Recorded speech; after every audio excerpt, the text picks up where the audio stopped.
Seo é an bailach chun de Christábhla a churart a thocrú agus is scuile. Dín cinnte de Christábhla a ágalairt ar Aran Islands. Tá cosc ar tabhac san airport agus Aran Islands. Níl cead de riomhann an tablet a úsáid. Freisin dín cinnte de fópóca a bhuail. So gás go mbíonn ar an Eitleán landal ar uisce, tá seacha tábhla ar chúl do chríochain os do chóir.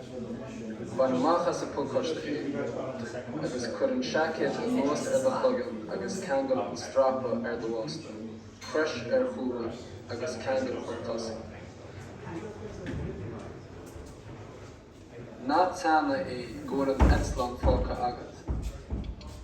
Chun an seachaid a cheana tar na strapaí dearg. Is féidir é a líana le níos mó air trí an príomh teanna a héidir.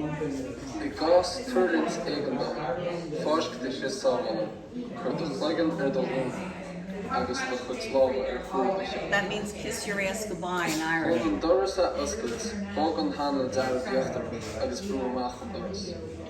Chun an fuinneoga oscailt, úsáid an cheana uachtarach dearg leis an lipéid ditching exit.